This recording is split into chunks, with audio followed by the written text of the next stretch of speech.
Salut à tous, c'est Romain pour Phone Android. Je suis en train de me diriger vers le stand Sony où on va aller interviewer Samir Yohou qui est responsable Sony Mobile. Donc évidemment on va parler du Sony Xperia XZ3 avec lui. Je vous retrouve dans 2 secondes.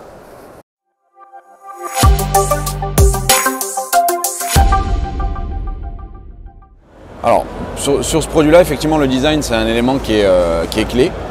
Parce qu'on a voulu intégrer le premier écran Bravia OLED dans un smartphone, tout en ayant une évolution du design qu'on a introduit avec le XZ2, puisqu'on retrouve la même essence, mais avec une nouveauté sur la face avant et sur l'écran notamment, puisqu'on a cet écran qui est incurvé sur les côtés, qui est certes beau, mais qui est aussi fonctionnel, parce qu'on intègre une fonctionnalité qui s'appelle SideSense.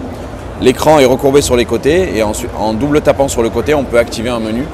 Donc il y a l'aspect design qui est important, mais voilà, on est quand même Sony. Donc l'aspect fonctionnel, l'aspect technologie et l'aspect interface fait partie aussi de la proposition de valeur. Donc tu me disais c'est un écran Bravia, qu'est-ce que ça signifie concrètement en fait? Alors ça signifie qu'on a travaillé en étroite collaboration avec les équipes Bravia OLED. Donc c'est un écran Bravia OLED HDR.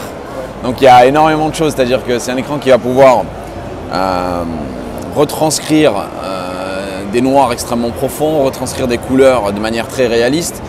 Et on a également le fruit de cette collaboration nous permet aussi d'upscaler le contenu qui est en basse résolution, SDR, en HDR, donc en utilisant un système qui s'appelle X Advanced Reality et qui va permettre d'avoir, lorsque le contenu n'est pas optimisé, finalement une expérience qui est totalement harmonisée pour l'utilisateur. Il ne verra pas de différence puisque si c'est de bonne qualité, on l'affiche dans de très bonnes conditions, et si c'est de la basse qualité, on l'upscale pour que l'utilisateur ait une expérience de divertissement qui soit ultime et digne de Sony. Une autre question que se posent beaucoup les lecteurs, c'est est-ce qu'il y aura une version compacte? Alors pour le moment, on n'a pas d'informations sur d'autres produits. Ce qu'on a voulu, c'est vraiment proposer un produit dans la gamme. Donc, on a récemment lancé l'XZ2 Premium qui est plutôt orienté photo, voilà, et notamment en basse lumière, avec son double capteur. Ce produit-là, c'est vraiment l'alliance entre un design unique et surtout la techno Bravia OLED incroyable qui est enfin au creux des mains de nos utilisateurs. Alors, la question que je voulais te poser, c'était comment se positionne ce produit, parce qu'on est quand même sur des prix assez élevés, oui, etc. Tu as en partie répondu à la question en disant voilà, c'est la qualité de l'écran, etc. Voilà, comment Sony positionne son produit dans ses hauts de gamme, à peu près dans ses tranches de prix? Alors, ce produit-là, il sera disponible début octobre chez tous les opérateurs et distributeurs à 799 €. Donc, c'est effectivement notre produit porte-étendard, c'est-à-dire que c'est le produit héros de cette fin d'année, que ce soit en termes de communication, mais également en termes de business et de commercialisation pour nous. Et effectivement, c'est le smartphone qui va convaincre tous les utilisateurs fans de la marque et également fans de contenu, fans d'expérience multimédia, fans de divertissement, à passer chez Sony parce qu'on va avoir un écran Bravia, parce qu'on a l'intégralité de nos technosons qui sont intégrés. On a même notre système de vibration dynamique hérité de PlayStation, de la DualShock qui est aussi intégré.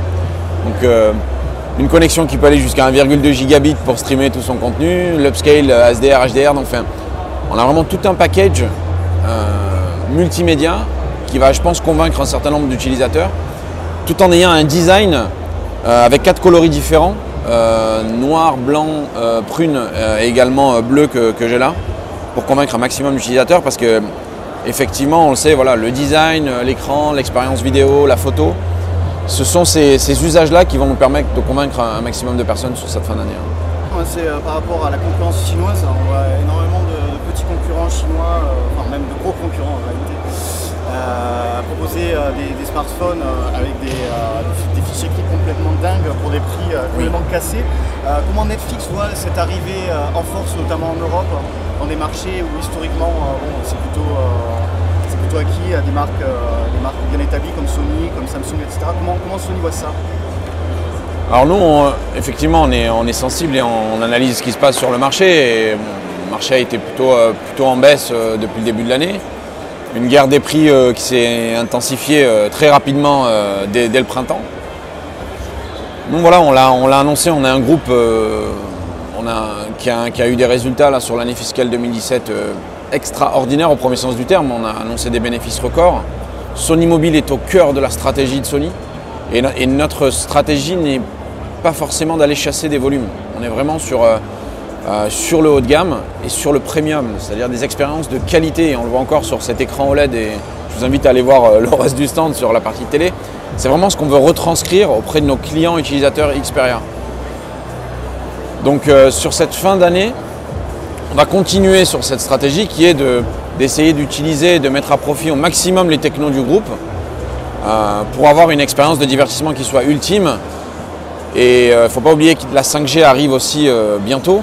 Donc on travaille aussi d'arrache-pied d'ores et déjà avec les opérateurs en France pour en faire une réalité, mais pas simplement sur le smartphone. La 5G, ça a un sens pour Sony au sein du groupe, puisqu'on peut imaginer une connectivité 5G, si on y réfléchit, à d'autres produits du groupe. Il y a des produits de régie, il y a des produits de caméra pro. Enfin, très facilement, on se dit qu'on va pouvoir intégrer cette technologie-là et que ça va faire sens et pour Sony en tant que groupe, pour Sony Mobile, et également pour les utilisateurs et les fameux créateurs dont on a parlé, Yoshida-san a parlé lors de la conférence.